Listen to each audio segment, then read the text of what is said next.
तो चलिए शुरू करते हैं। और बिहार DELED एग्ज़ाम की तैयारी कर रहे हैं हम। और हिंदी का लेक्चर चल रहा है, इसका प्रैक्टिस इस टेलीग्राम ग्रुप में होगा।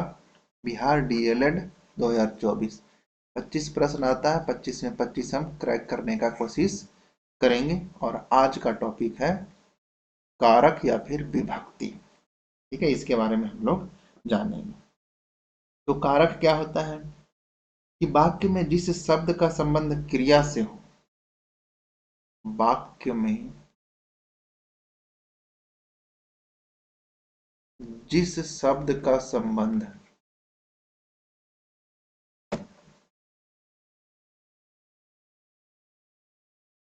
क्रिया से हो उसे हम कहते हैं कारक।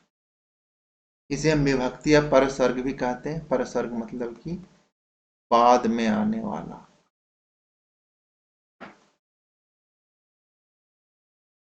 कारक के 8 भेद होते हैं, 8 कारक होते हैं टोटल।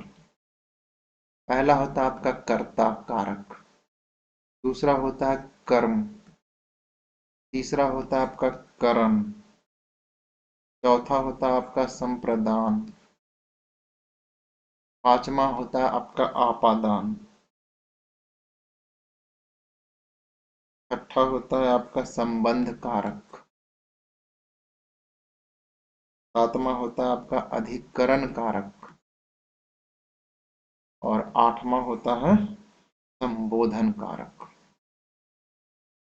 पढ़ना आपने क्या इन सभी का कहाँ पर इस्तेमाल होता है, यूज होता है, और कौन कौन से इसके विभक्ति या परिसर्ग है। ठीक है, 8 कारक यहाँ पर बताया है।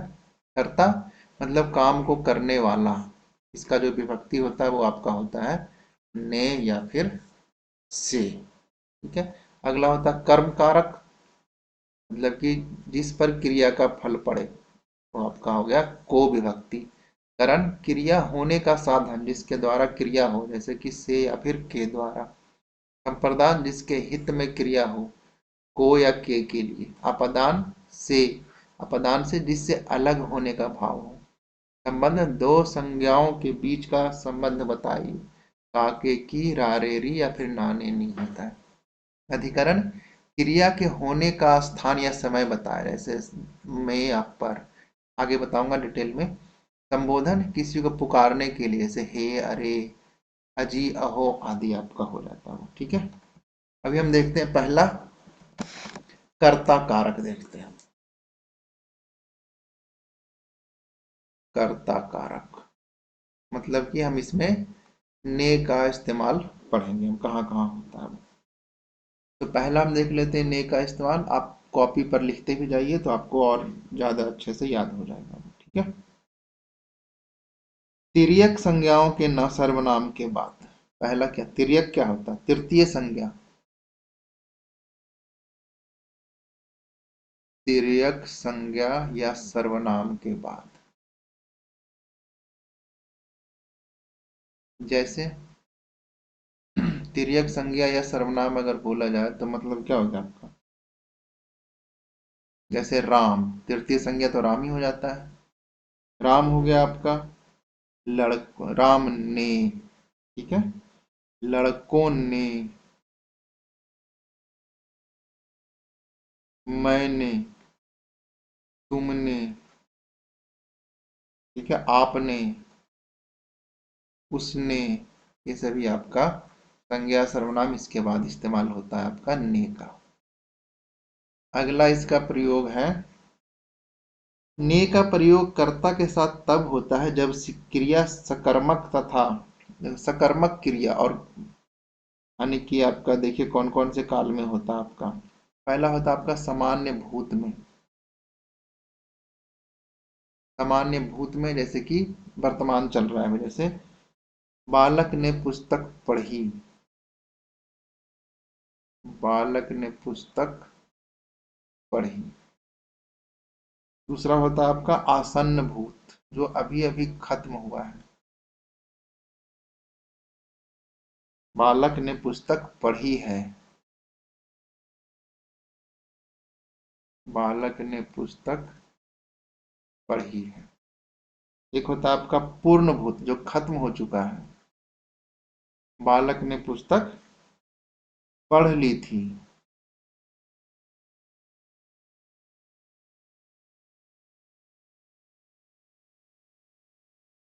ये सभी में आपका ने का प्रयोग हो रहा है। एक होता है संदिग्ध भूत, संशय हो, ठीक है ना, कंफ्यूजन हो। जैसे बालक ने पुस्तक पढ़ी होगी,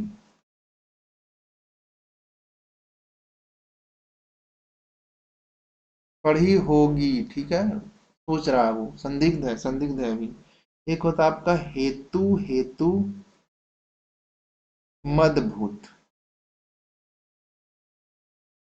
ठीक है। इसमें दो सेंटेंस होते हैं, जैसे कि बालक, किसी का ले लेता हूं, बालक ने पुस्तक पढ़ी होती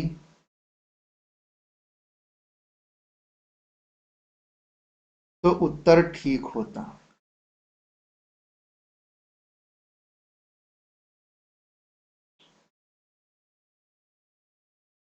लेकिन अपूर्ण भूत एक होता है आपका अपूर्ण भूत, इसमें ने का प्रयोग नहीं होता आपका, ठीक है। सामान्य भूत, बालक ने पुस्तक पढ़ी, ये आपका हो गया सामान्य भूत। आसन्न भूत, बालक ने पुस्तक पढ़ी है। पूर्ण भूत, बालक ने पुस्तक पढ़ ली थी। संदिग्ध भूत, बालक ने पुस्तक पढ़ी होगी। हेतु, हेतु मदभूत मतलब बालक ने पुस्तक पढ़ी होती तो उत्तर ठीक होता। इन सभी में ने का प्रयोग होता है आपका, ठीक है। ये सभी सकर्मक है, और सामान्य भूत, आसन्न भूत, पूर्ण भूत, संदिग्ध भूत, इस सभी में इस्तेमाल प्रयोग होता है इनका, ठीक है। अगला देखते हैं तीसरा। ये हम कर्ता कारक के ने का प्रयोग पढ़ रहे हैं, और इसका प्रयोग है तीसरा। ध्यान रखिएगा कि अकर्मक क्रिया के साथ ने का प्रयोग नहीं होता है। अकर्मक क्रिया के साथ ने का प्रयोग नहीं होता, लेकिन इसके इसके कुछ अपवाद भी हैं। ऐसे अकर्मक क्रिया के साथ ने का प्रयोग नहीं होता, लेकिन कुछ अपवाद हैं। जैसे नहाना, छींकना, थूकना, ठीक है, खांसना आदि में ने का प्रयोग होता है, ठीक है। जैसे मैं इन्हीं सब से हम सेंटेंस बना लेते हैं। जैसे आपका मैंने छीका,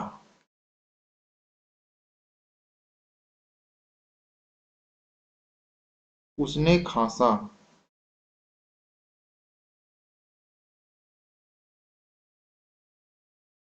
ये सभी अकर्मक क्रिया है। कर्म का, इसमें कर्म कहीं नहीं है, ये काम करने वाला है, और ये छींक रहा क्रिया है। छींकने का फल किसी पर पड़ नहीं रहा है आपको, ठीक है। नहीं इस्तेमाल होता है, लेकिन अपवाद है ये। जैसे उसने खांसा, मैंने थूका, राम ने थूक छीका, ये सभी आपका अकर्मक है, लेकिन ने का प्रयोग इसमें हो रहा है, अपवाद है ये, ठीक है? चौथा, जब अकर्मक क्रिया सकर्मक बनकर प्रयुक्त हो, जब अकर्मक क्रिया सकर्मक बनकर प्रयुक्त हो, तब ने का प्रयोग होता है। जैसे उसने अच्छा गाया, उसने अच्छा गाया। और कैसा इसका हो जाएगा, आपने अच्छा किया।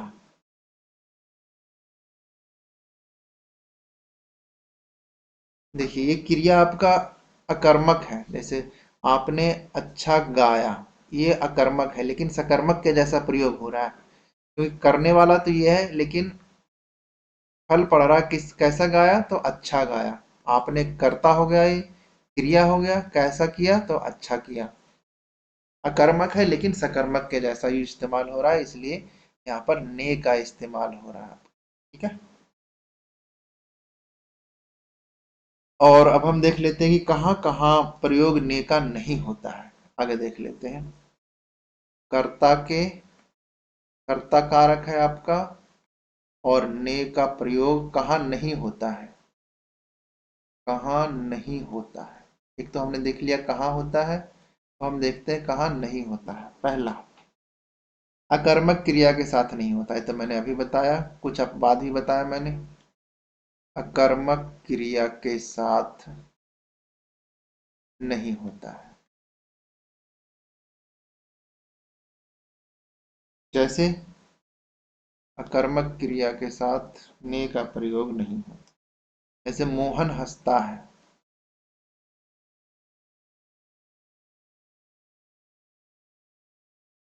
और भी है जैसे वह आएगा, ये सब अकर्मक क्रिया है। श्याम गया, ये सभी अकर्मक क्रिया, इसमें ने का प्रयोग नहीं होगा। लेकिन कुछ अपवाद भी मैंने बताया है, यहाँ पर बताया आपका, ठीक है। अकर्मक क्रिया के साथ ने का प्रयोग नहीं होता। अपवाद, जैसे नहाना, राम ने नहाया, मैंने छीका, थूकना, उसने थूका, खांसा, उसने खांसा, तो आपका ने का प्रयोग हो जाएगा। और कहाँ प्रयोग नहीं होता है, अगला देख लेते हैं हम। सकर्मक क्रियाओं के साथ भी कर्ता के साथ वर्तमान और भविष्य काल में ने का प्रयोग नहीं होता है। जैसे सकर्मक क्रिया हो,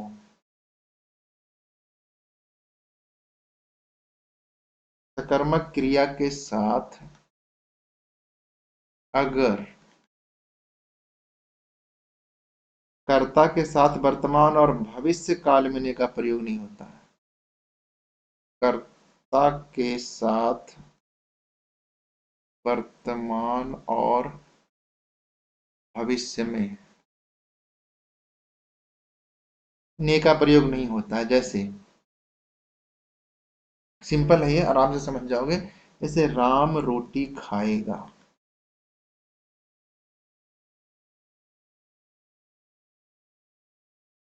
तो देखिए भविष्य में है, और ये सकर्मक क्रिया है, क्या खाएगा, क्योंकि फल पड़ेगा आपका रोटी पर। ये आपका हो गया कर्ता, ये आपका हो गया कर्म, और ये हो गया आपका क्रिया। तो वर्तमान में, एक वर्तमान में देख लेते हैं, जैसे कि मैं चाय पीता हूँ, तो ने का देखिए यहाँ पर प्रयोग नहीं हुआ है। पीना क्रिया है और सकर्मक क्रिया है, क्योंकि फल पड़ रहा है चाय पर, और ये वर्तमान का उदाहरण है, और ये आपका भविष्य का उदाहरण है। ठीक है। तो अगर सकर्मक क्रिया हो और कर्ता के साथ वर्तमान और भविष्य हो, कर्ता के साथ यहाँ भविष्य है, कर्ता के साथ यहाँ पर वर्तमान है, तब ने का इस्तेमाल नहीं होगा। ठीक है। एक और देख लेते हैं जहां पर ने का प्रयोग नहीं होता है। तीसरा, जैसे कि जिन वाक्यों में आ जाता है, जैसे बकना,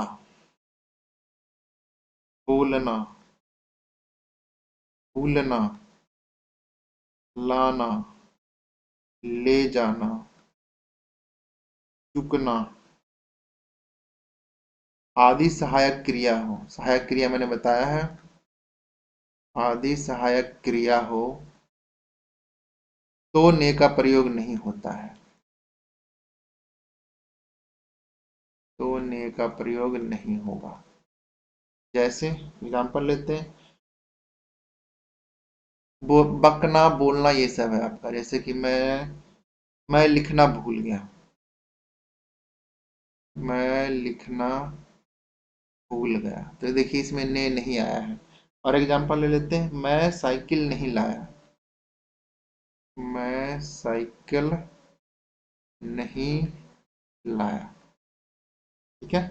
वह नहीं बोला, बोलना भी है इसमें, वह नहीं बोला। या फिर वह पुस्तक पढ़ चुका। तो आपका हमने देख लिया कर्ता कारक में ने का प्रयोग कहाँ होता है और ने का प्रयोग कहाँ नहीं होता है। अब हम चलते हैं कर्म कारक। कर्ता ने हमने कर लिया, अब हम करेंगे कर्म कारक, और इस्तेमाल हम सीखेंगे को का। ठीक है। कर्म कारक का आपको क्या पता कि क्रिया का प्रभाव जिस पर पड़ता है उसे हम कर्म कहते हैं, ठीक है ना। क्रिया का प्रभाव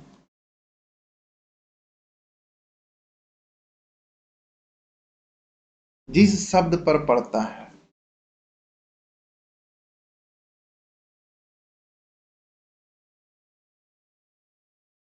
वाक्य में क्रिया का प्रभाव या फल जिस शब्द पर पड़ता है उससे हम कर्म कारक कहते हैं।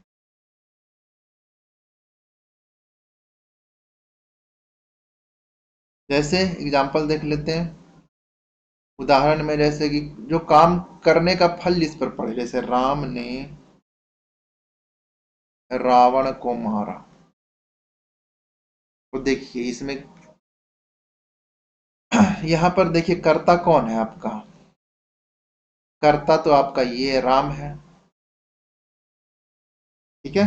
और उसके मारने का फल रावण पर पड़ रहा है, ये हो गया मारना क्रिया। क्रिया का फल किस पर पड़ रहा है, राम किसको मार रहा है, तो रावण को मार रहा है। तो यहां पर क्या हो गया आपका, अतः जो रावण है वो कर्म है आपका, ठीक है। यहाँ कर्म जो रावण है, रावण के साथ कारक चिन्ह को का प्रयोग हुआ, आप ध्यान से देखो, ये परसर्ग है, ये कर्म के बाद आ रहा है। कर्म कारक का प्रयोग अब हम देखेंगे कि कौन कौन सी स्थितियों में होता है। को का प्रयोग, ठीक है। कर्म को हम इसका प्रयोग देखेंगे। पहला, चेतना या सजीव कर्म के साथ होता है, चेतना या सजीव कर्म के साथ।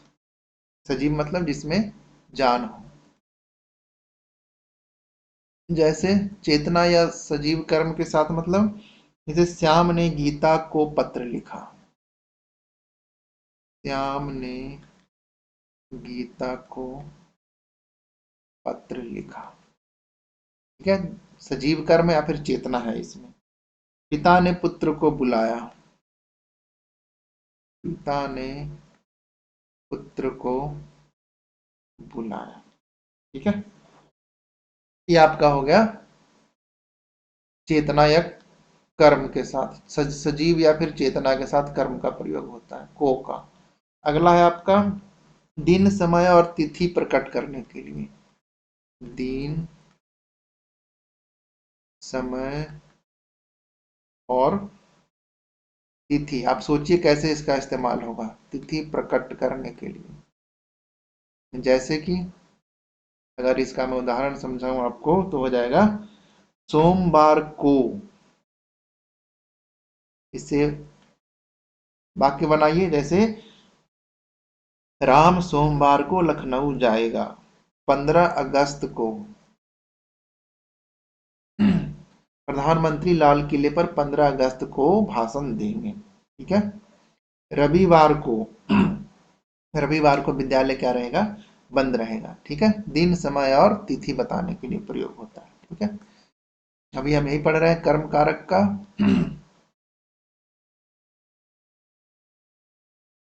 कर्म कारक और प्रयोग हम पढ़ रहे हैं को का। तीसरा इसका इस्तेमाल हम देख लेते हैं, तीसरा प्रयोग इसका होता है जब विशेषण का प्रयोग संज्ञा के रूप में कर्म कारक की भांति हो, जब विशेषण का प्रयोग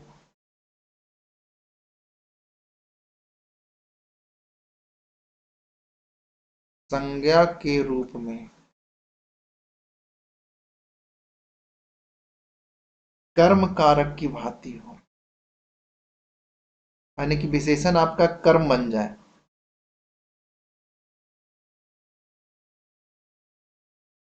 तब उसके साथ को का प्रयोग किया जाता है। अब हम देखना है कि हम किस विशेषण को कर्म के जैसा बना सकते हैं, ठीक है। बुरों को कोई नहीं चाहता, जैसे एग्जाम्पल लिखते हैं, बुरों को कोई नहीं चाहता, भूखों को भोजन कराओ, भूखों को भोजन कराओ,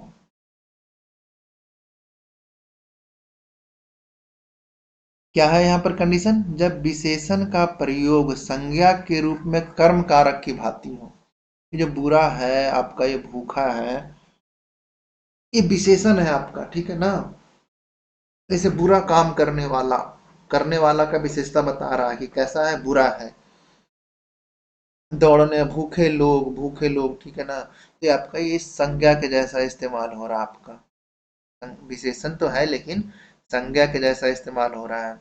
और ये संज्ञा किसको भोजन कराओ? तो भूखों को भोजन कराओ। कराना ये हो गया आपका कर्म, क्रिया हो गया ये।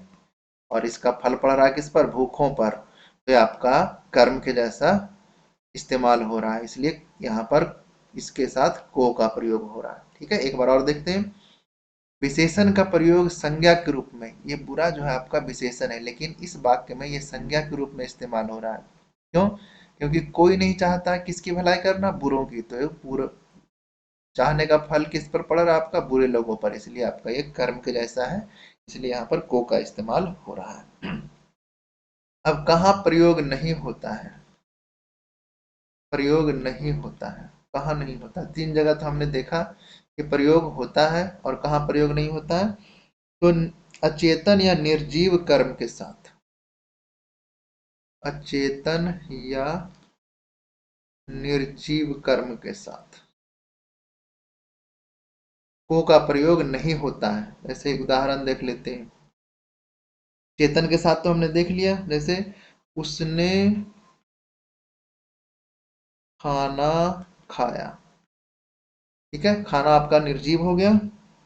गोपाल ने फिल्म देखी, गोपाल ने फिल्म देखी। फूल मत तोड़ो, ये सभी आपका अचेतन हो गया, निर्जीव है, इसलिए यहाँ पर को का प्रयोग नहीं होगा। ठीक है, कर्ता हो गया खत्म, कर्म हो गया खत्म। अब हम चलते हैं करण कारक। करण से होता है आपका से, करण कारक।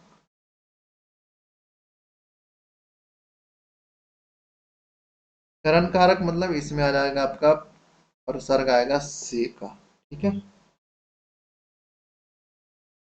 थोड़ा लंबा चैप्टर जाएगा क्योंकि समझाने में मुझे टाइम लग रहा है, इसका नोट्स भी मैं नहीं बना पाया था। करण का अर्थ है साधन, जिसके द्वारा, ठीक है ना, संज्ञा का बहरूप जिससे किसी क्रिया के साधन का बोध हो, है ना, क्रिया के साधन का बोध।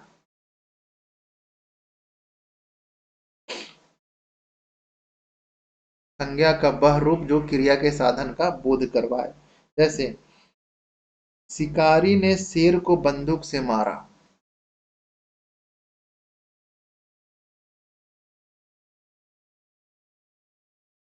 शिकारी ने बंदूक से,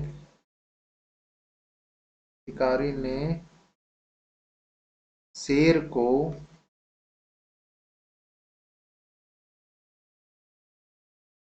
बंदूक से मारा। अब देखिए यहाँ पर संज्ञा का वह रूप जिससे किसी क्रिया के साधन का बोध हो। इस वाक्य में देखिए बंदूक द्वारा शेर मारने का उल्लेख है, ठीक है ना। ये रहा बंदूक, और किससे मारा जा रहा, क्या मारा जा रहा? शेर को। अतः बंदूक क्या है आपका? ये कारक है, कारण है, साधन है ये। कि किससे मारा जा रहा है? तो बंदूक से मारा जा रहा है। बंदूक बन गया आपका एक साधन, इसलिए यहाँ पर से का प्रयोग हुआ है आपका। या फिर बंदूक के द्वारा भी, से या फिर द्वारा भी, दोनों एक साथ हो सकता है। फिर के साथ भी बोल सकते हैं, बंदूक के साथ। या फिर के बिना भी आ जाता है कभी कभी। ठीक है, ये सभी आपका करण कारक के अंदर आएगा। तभी हमारा जो करंट केस है वह बंदूक से मारा है, साधन के साथ से का प्रयोग होगा। बंदूक का एक क्या है आपका? संज्ञा है, जो कि एक साधन के रूप में यहाँ पर प्रयोग हुआ है, इसलिए तो शेर के मारने के लिए प्रयोग हुआ। इसका देख लेते हैं प्रयोग कहाँ होता है। पहला तो हमने देख ही लिया, प्रयोग कहाँ होता है। पहला देखते हैं इसका, साधन के अर्थ में। करण कारक का प्रयोग होता है। साधन के अर्थ में तो हमने देख ही लिया। साधन के अर्थ में जैसे उदाहरण देख लेते हैं। जैसे कि उसने तलवार, पूरा ही शब्द सेंटेंस लिख देता हूं। उसने तलवार से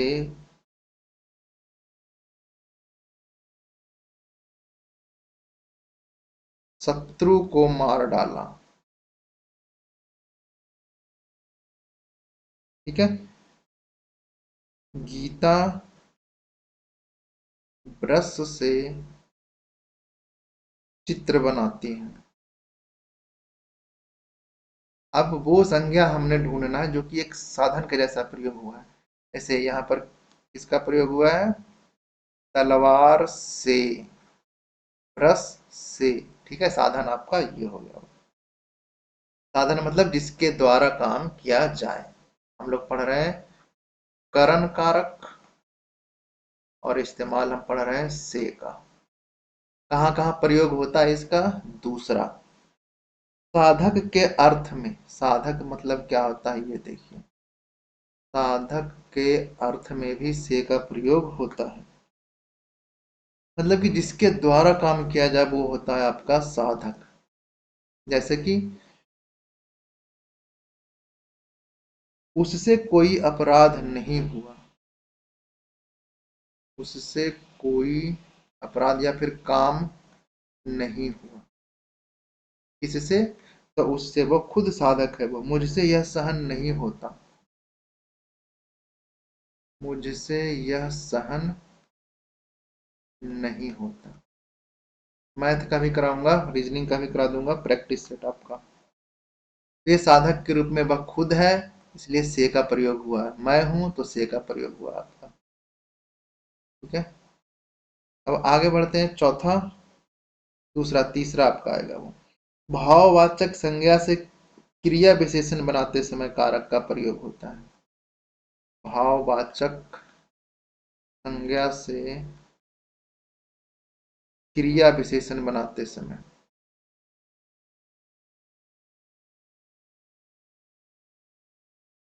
जैसे भाववाचक संज्ञा हम ले लेते हैं कोई। नम्रता से बात करो। नम्रता से बात करो। तो बात करो ये क्रिया हो गया। और एक और ले लेता हूं, जैसे ये इसी को समझाता हूं। नम्रता से बात करो, बात करो ये हो गया आपका क्रिया। और इसका विशेषण क्या है? ये आपका विशेषण हो गया वो। तो विशेषण बनाते समय से का प्रयोग होता है। कैसे बात करो? तो नम्रता से बात करो।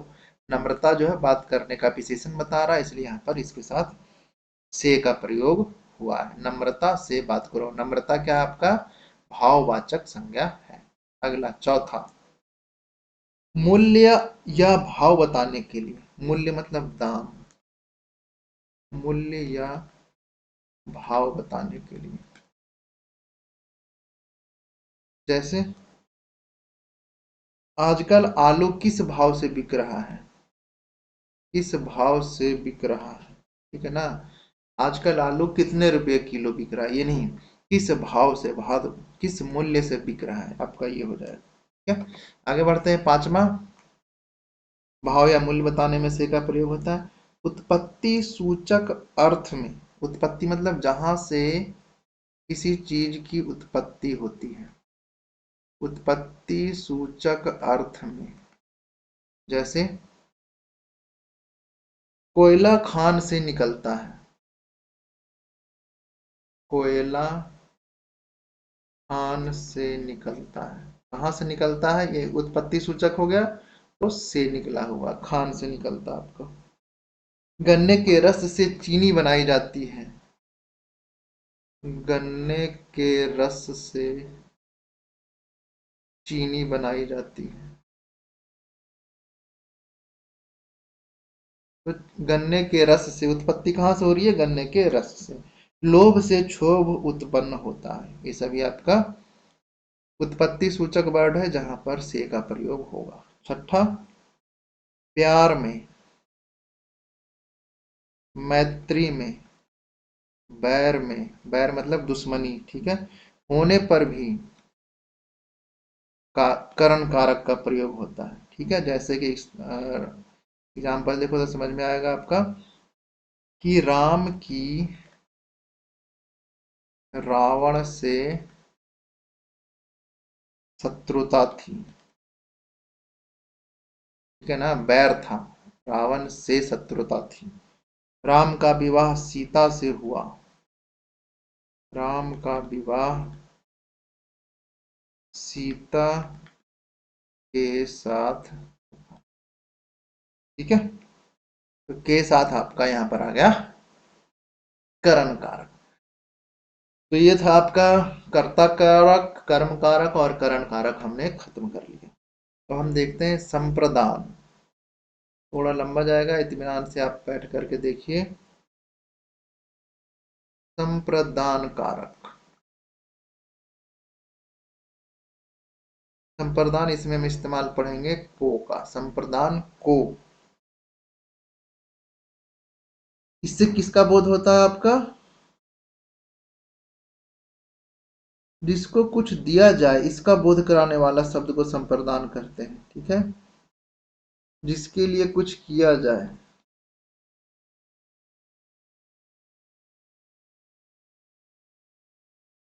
जिसके लिए कुछ किया जाए या फिर जिसको कुछ दिया जाए, जिसको कुछ दिया जाए, इसका बोध कराए, इसका बोध हो, तो अभी हम उसके साथ को का प्रयोग करेंगे। जैसे उदाहरण ले लेते हैं, हिंदी का सारा खेल तो उदाहरण पर ही है। जैसे उसने विद्यार्थी को पुस्तक दी, उसने विद्यार्थी को पुस्तक दी। अब इसमें समझिए, विद्यार्थी संप्रदान है और इसका चिन्ह को है। विद्यार्थी आपका संप्रदान है क्योंकि जिसको कुछ दिया जाए, तो किसको दिया जा रहा है? विद्यार्थी को, इसलिए यहाँ पर संप्रदान को का प्रयोग हुआ है। आगे देख लेते हैं, कर्म का भी देखिए ध्यान से कि कर्म का भी चिन्ह क्या है? कर्ता ने कर्म को, कर्म का भी चिन्ह जो है अपसर्ग है, को है, और संप्रदान का भी को है, परंतु दोनों में क्या है? अंतर है। संप्रदान का जो आता है, देखिए, संप्रदान का को या के लिए अव्यय के स्थान पर उसके अर्थ में प्रयोग होता है। जैसे संप्रदान जो है, इसके लिए संप्रदान का जो को है या फिर के लिए है, वो अव्यय के स्थान पर होता है या उसके अर्थ में, जबकि कर्म का जो को है या है के लिए है, अर्थ से कोई संबंध नहीं है,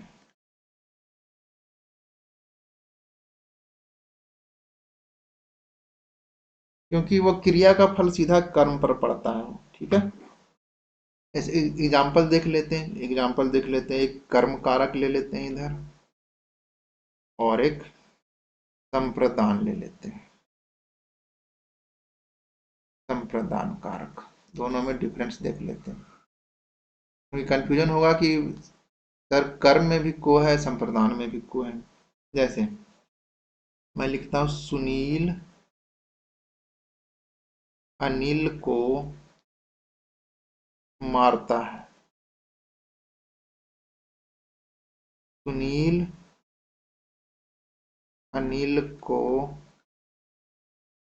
रुपए देता है, सुनील अनिल को रुपए देता है, ठीक है। अब मान उसने लड़के को बुलाया, दो एग्जांपल ले लेते हैं, उसने लड़के को बुलाया, उसने के को मिठाइयाँ दी।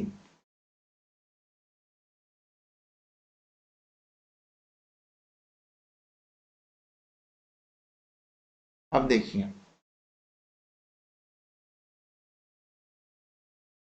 कर्म कारक में मारने का फल किस पर पड़ रहा है? अनिल पर। लेकिन संप्रदान में ये देने का भाव परिबोध करा रहा है। उसने किसको बुलाया? लड़कों को बुलाया।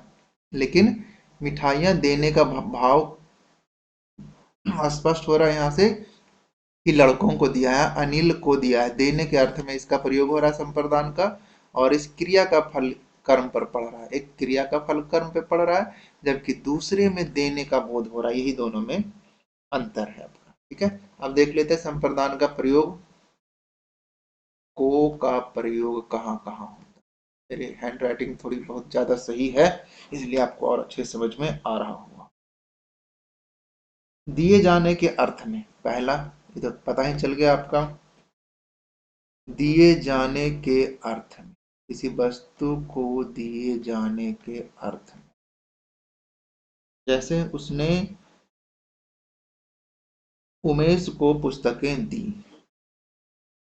कलर चेंज करना भी एक घटक ही है। उसने राम को कलम दी। ठीक है, के लिए भी आ जाता है कभी कभी, जैसे मैं अतिथि के लिए चाय लाओ। तो के लिए यहाँ पर संप्रदान है, राम को यहाँ पर संप्रदान है। दूसरा, थोड़ा बोरिंग फील होगा आपको, क्योंकि काफी समय के बाद पढ़ रहे होगे आप। ठीक है, निमित्त प्रकट करने के लिए संप्रदान का प्रयोग होता है। निमित्त मतलब जिसके लिए, निमित्त प्रकट करने के लिए।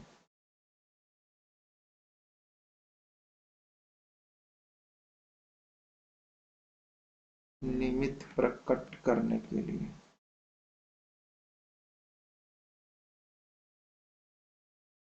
संप्रदान करिए, जैसे कि किसी चीज के लिए, जैसे मैं राम के लिए। निमित्त मतलब यही होता है, किसके लिए? राम के लिए कलम लाया। किसी के वास्ते कह सकते हैं, जैसे ठीक है ना, रोगी के वास्ते दवा लाओ। ये दवा लाओ। निमित्त मतलब किसी के लिए हो गया आपका। ठीक है, तीसरा देख लेते हैं हम। अवधि का निर्देश करने के लिए। अवधि,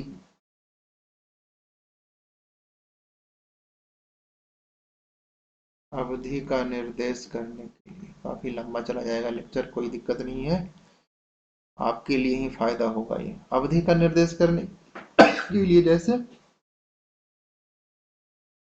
4 माह के लिए रमेश 4 माह के लिए अमेरिका गया। 15 दिन के लिए, बाकी आप जो बना लीजिए। 2 दिन के लिए, ये सभी आपका यहाँ पर इस्तेमाल होगा कर्म करण कारक का, सॉरी संप्रदान कारक का। एक और इस्तेमाल यहीं पर साइड में बता देता हूं। चौथा, चाहिए शब्द के साथ भी, जहां पर अगर चाहिए आ जाए, चाहिए शब्द के साथ, जैसे उदाहरण देख लेते हैं। मजदूरों को मजदूरी चाहिए। मजदूरों को मजदूरी चाहिए। ठीक है, छात्रों के लिए पुस्तकें चाहिए।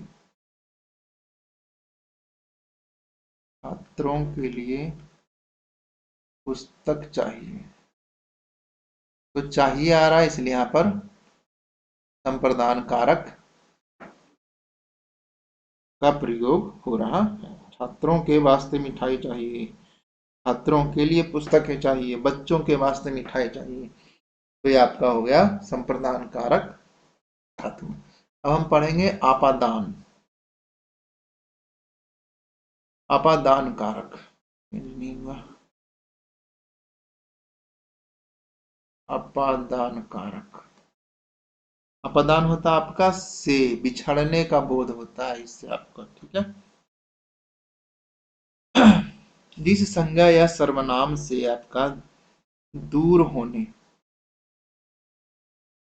ठीक है, निकलने, डरने, रक्षा करने,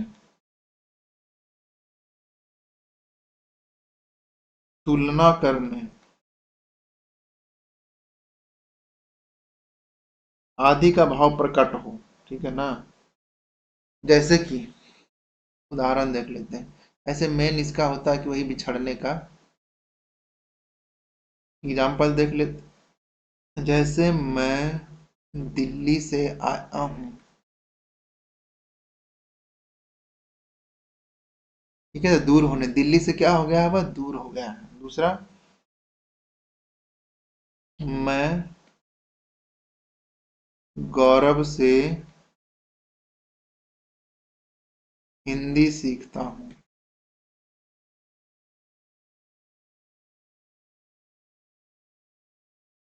आपने मुझे हानि से बचाया।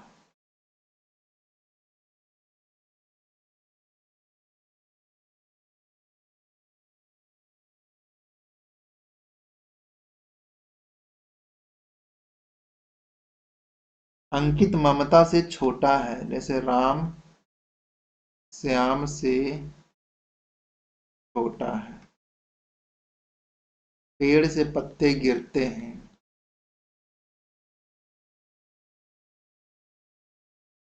ये सभी आ गया आपका, ठीक है। देखिए इन सभी में मैं दिल्ली से आया हूँ, दूर होने का भाव है ये, ठीक है। सीखने का भाव, गौरव से हिंदी सीखता हूँ, सीखने का भाव हो गया आपका। आपने मुझे बचाया, रक्षा करने का भाव यहाँ पर आ रहा है। श्याम से छोटा है, तुलना का भाव यहाँ पर आ गया। वो पेड़ से पत्ते गिरते हैं, दूर होने का भाव। ये आपका अपादान कारक हो गया, ठीक है। सिंपल था ये। अगला है आपका संबंध कारक।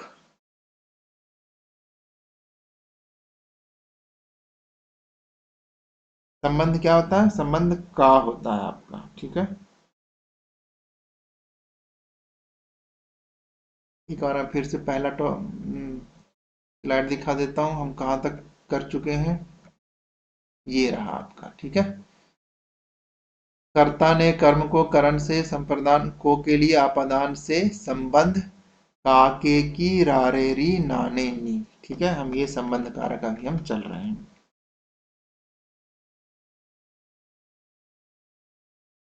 संबंध कारक होता है का के की रा रे री ना ने नी। ठीक है? इतना पढ़ने का भी जरूरत नहीं है। आठवें छठे पर में भी हम चल रहे हैं, ठीक है। संज्ञा या सर्वनाम के जिस रूप से अन्य शब्द के साथ संबंध या लगाव प्रतीत हो, संज्ञा या सर्वनाम ही होगा, ठीक है। क्या सिद्ध हो, संबंध या लगाव सिद्ध हो। संबंध या लगाव का बोध हो या प्रतीत हो, प्रतीत होता हो, ये सभी आपका संबंध कारक हो जाएगा वो, ठीक है। जैसे कि काके की रारेरी है, इसका हम प्रयोग देख लेते हैं। कहाँ पर कौन सा संज्ञा का शब्द किसके साथ संबंध बताता है। जैसे पहला, एक संज्ञा या सर्वनाम का दूसरी संज्ञा या सर्वनाम से संबंध प्रदर्शित करने के लिए, एक संज्ञा सर्वनाम का दूसरी संज्ञा सर्वनाम के साथ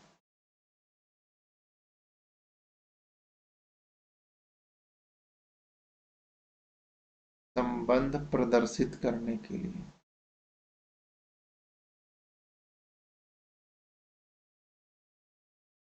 जैसे अनीता सुरेश की बहन है। एग्जाम्पल लिख देता हूं मैं यहाँ पर।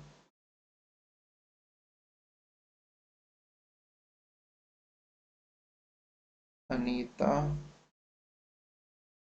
सुरेश की बहन है। अनिल अजय का भाई है।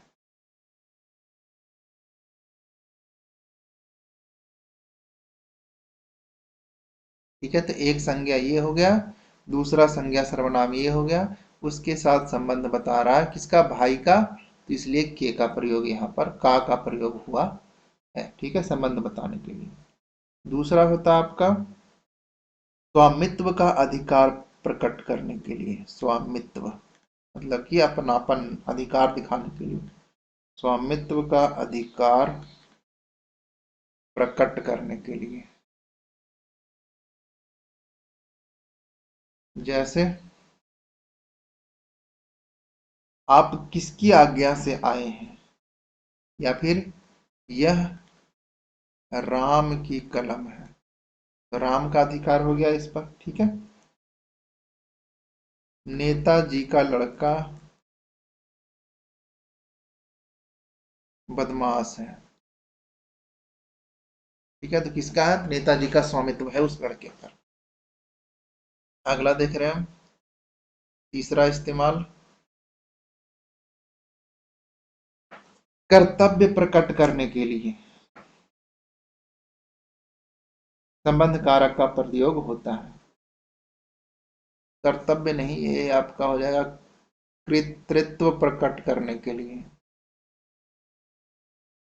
कृतृत्व क्या होता है, मतलब किए गए कार्यों को प्रकट करने के लिए। किसी अच्छे आदमी ने कोई अच्छा काम किया होगा तो उसके कामों को दर्शाने के लिए। ठीक है, जैसे प्रेमचंद का उपन्यास। ठीक है, संबंध कारक कागे की आ गया आपका। शिवाजी की कहानियां। शिवाजी की कहानियां काफी एग्जाम्पल बनेंगे, जैसे मैथिली शरण गुप्त का साकेत, कबीरदास के दोहे इत्यादि आपका। ठीक है। चौथा इस्तेमाल देखते हैं काके की रारेरी का संबंध कारक का। चौथा मूल भाव प्रकट करने के लिए।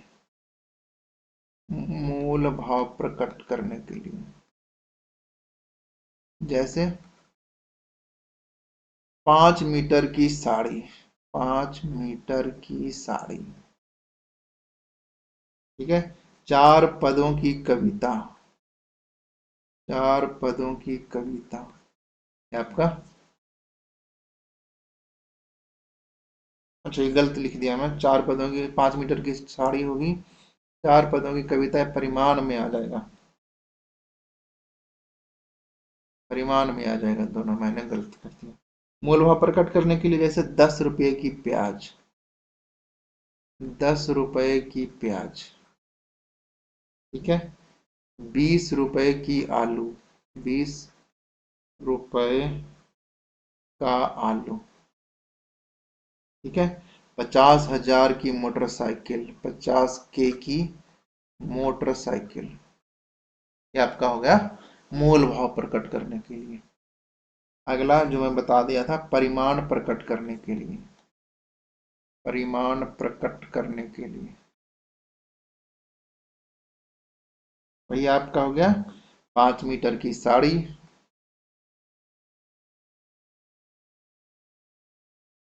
ठीक है। 4 पदों की कविता।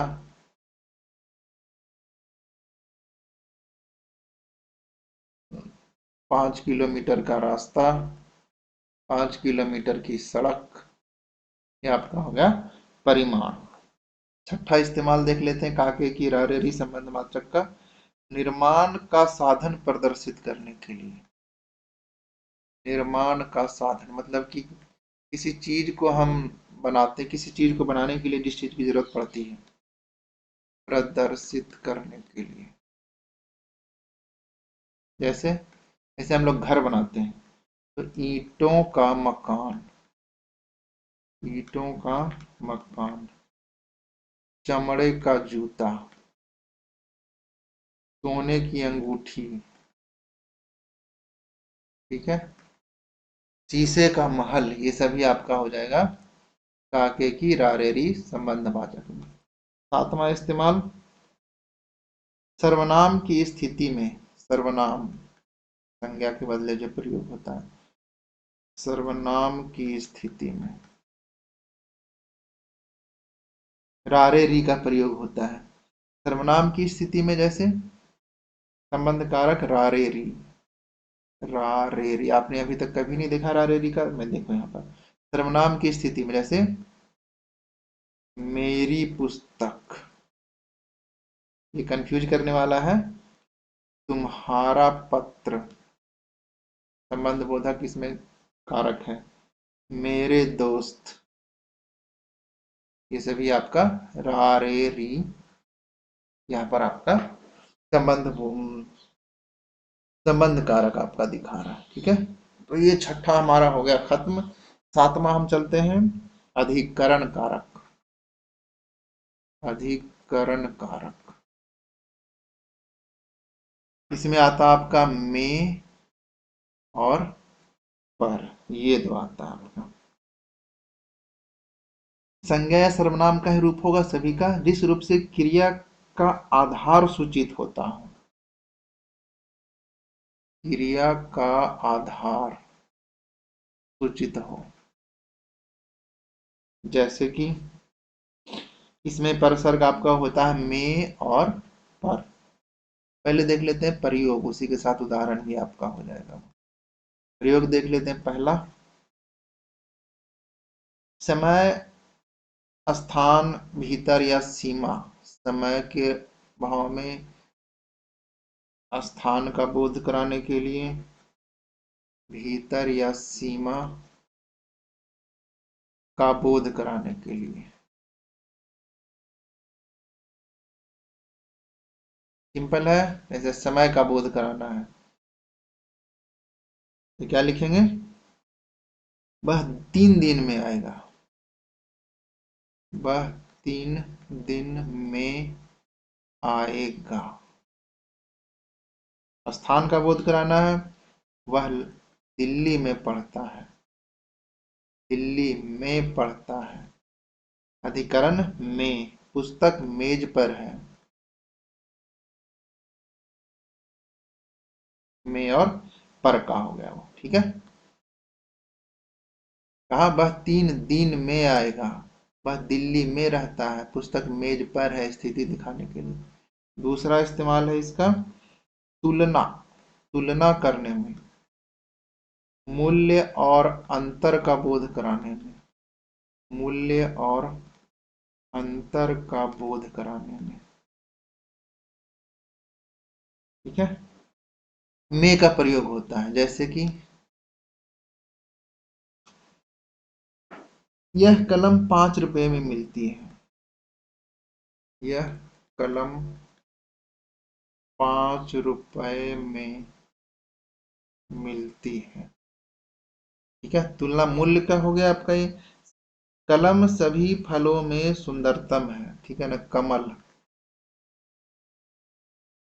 कमल सभी फूलों में सुंदर है, हो गया तुलना। कुछ सांसद 4 करोड़ रुपए में बिक गए, गरीब और अमीर में बहुत अंतर है, गरीब और अमीर में बहुत अंतर है। ठीक है, ये आपका हो गया मूल्य बताने में, आपका होगा तुलना करने में, और ये अंतर का बोध कराने में अधिकरण के में का प्रयोग होता है। एक और इसका प्रयोग है, वो है आपका तीसरे नंबर पर, निर्धारण और निमित्त प्रकट करने के लिए। मैं बताया हूं निमित्त मतलब क्या होता है, निर्धारण और निमित्त प्रकट करने के लिए। जैसे छोटी सी बात पर मत लड़ो, छोटी सी बात पर मत लड़ो। और भी हो जाए, जैसे सारा दिन ताश खेलने में बीत गया, सारा दिन ताश खेलने में बीत गया। ठीक है, तो छोटी सी बात पर ये निर्धारण हो रहा है, पर कारक का प्रयोग हो रहा है, खेलने में बीत गया, ठीक है ना, ये आपका अधिकरण कारक है आपका। तो ये भी यहाँ पर खत्म होता है। और आपका अपना अंतिम है अब संबोधन कारक।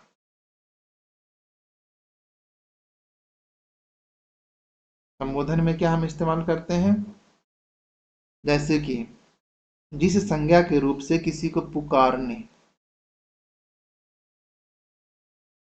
चेतावनी देने,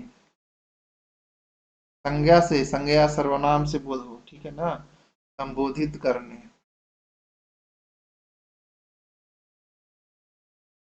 का बोध हो, उसे हम संबोधन कारक कहते हैं। ऐसे एग्जाम्पल होता है हे, एग्जाम्पल हे राम रक्षा करो, ठीक है। अरे, अरे मूर्ख संभल जा, अरे मूर्ख संभल जा। और क्या होता है आपका ओ, जैसे कि ओ लड़कों, खेलना बंद करो, ठीक है। हे इसी तरह से अजी, अजी भी होता है, अहो होता है।